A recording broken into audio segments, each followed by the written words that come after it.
Remue ménage. Remue ménage.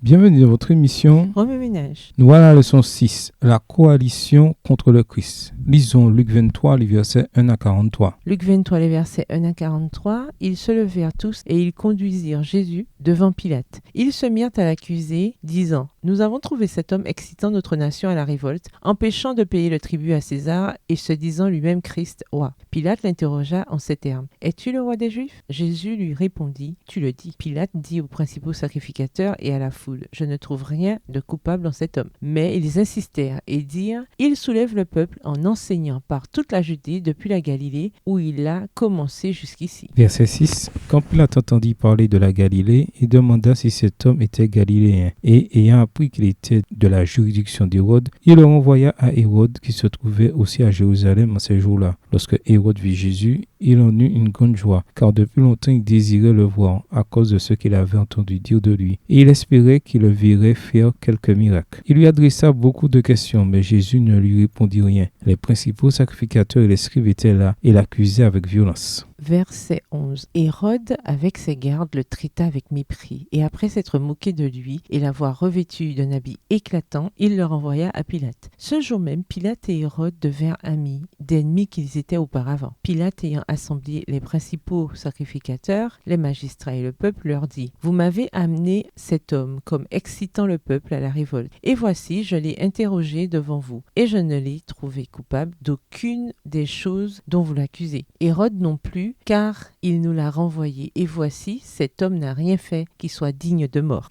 Verset 16. Je le relâcherai donc après l'avoir fait battre de verges. À chaque fête, il était obligé de le relâcher un prisonnier. Ils s'écrièrent tous ensemble : Fais mourir celui-ci et relâche-nous Barabbas. Cet homme avait été mis en prison pour une sédition qui avait eu lieu dans la ville et pour un meurtre. Pilate leur parla de nouveau dans l'intention de relâcher Jésus. Verset 21. Et ils crièrent : Crucifie, crucifie-le. Pilate leur dit pour la troisième fois : Quel mal a-t-il fait ? Je n'ai rien trouvé en lui qui mérite la mort. Je le relâcherai donc après l'avoir fait battre de verges. Mais ils insistèrent à grands cris, demandant qu'il fût crucifié. Et leurs cris l'emportèrent. Pilate prononça que ce qu'ils demandaient serait fait. Il relâcha celui qui avait été mis en prison pour sédition et pour meurtre et qu'il réclamait, et il livra Jésus à leur volonté. Verset 26. Comme il emmenait, ils prirent un certain Simon de Cyrène qui revenait des champs et ils le chargèrent de la croix pour qu'il apporte derrière Jésus. Il était suivi d'une grande multitude des gens du peuple et de femmes qui se frappaient la poitrine et se lamentaient sur lui. Jésus se tourna vers elles et dit : Filles de Jérusalem, ne pleurez pas sur moi, mais pleurez sur vous et sur vos enfants. Car voici des jours viendront où l'on dira : Heureuses les stériles, heureuses les entrailles qui n'ont point enfanté et les mamelles qui n'ont point allaité. Alors ils se mettront à dire aux montagnes : Tombez sur nous, et aux collines, couvrez-nous. Verset 31. Car si l'on fait ces choses au bois vert, qu'arrivera-t-il au bois sec ? On conduisait en même temps 2 malfaiteurs qui devaient être mis à mort avec Jésus. Lorsqu'ils furent arrivés au lieu appelé Crâne, ils le crucifièrent là, ainsi que les 2 malfaiteurs, l'un à droite, l'autre à gauche. Jésus dit : Père, pardonne-leur, car ils ne savent pas ce qu'ils font. Ils se partagèrent ses vêtements en tirant au sort. Le peuple se tenait là et regardait. Les magistrats se moquaient de Jésus, disant : Il a sauvé les autres, qu'il se sauve lui-même, s'il est le Christ, l'élu de Dieu. Verset 36. Les soldats aussi se moquaient de lui, s'approchant et lui présentant du vinaigre. Ils disaient : Si tu es le roi des Juifs, sauve-toi toi-même. Et il y avait au-dessus de lui cette inscription : Celui-ci est le roi des Juifs. L'un des malfaiteurs crucifiés l'injuriait, disant : N'es-tu pas le Christ ? Sauve-toi toi-même et sauve-nous. Mais l'autre le reprenait et disait : Ne crains-tu pas Dieu, toi qui subis la même condamnation ? Verset 41. Pour nous c'est justice, car nous recevons ce qu'ont mérité nos crimes. Mais celui-ci n'a rien fait de mal. Et il dit à Jésus : Souviens-toi de moi quand tu viendras dans ton règne. Jésus lui répondit : Je te le dis, en vérité, aujourd'hui tu seras avec moi dans le paradis. Introduire incohérence et contradiction.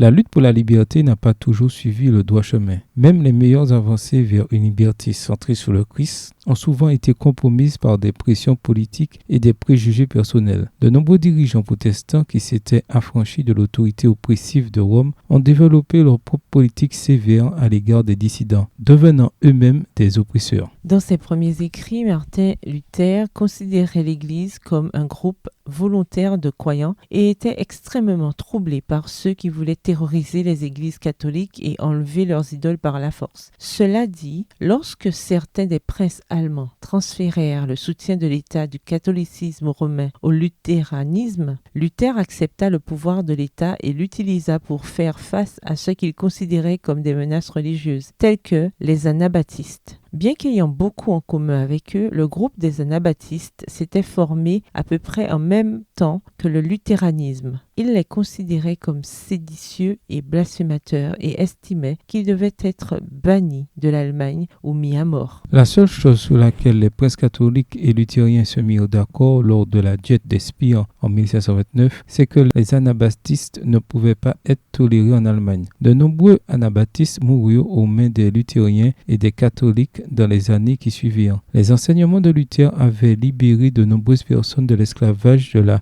superstition et du contrôle de Rome, mais Luther lui-même dut lutter pour abandonner les méthodes et l'esprit de son époque. Les anabaptistes avaient toujours pensé que la foi ne pouvait être que volontaire. C'est pourquoi ils tenaient fermement au baptême des adultes et non au baptême des enfants, à la liberté de conscience et à la séparation de l'Église et de l'État. Des enseignements courants aujourd'hui, mais qui étaient très radicaux à l'époque. Paradoxalement, les anabaptistes appliquèrent les principes de Luther de manière plus cohérente et plus fidèle que l'Église luthérienne. Aujourd'hui, nous devrions examiner nos vies pour éviter toute incohérence ou contradiction qui pourrait discréditer notre message. Dans la leçon de cette semaine, nous discuterons de la cruauté que Jésus a subie aux mains d'une alliance Église-État et de la façon dont ses disciples peuvent éviter les méthodes qui ont tué leur sauveur. Weminej, écrivez Luc 23, versets 1 à 43 à partir de la version biblique de votre choix. Si vous êtes pressé, écrivez Luc 23, les versets 1 à 5. Vous pouvez aussi paraphraser ces chapitres avec vos propres mots, en tracer les grandes lignes ou en faire une carte heuristique.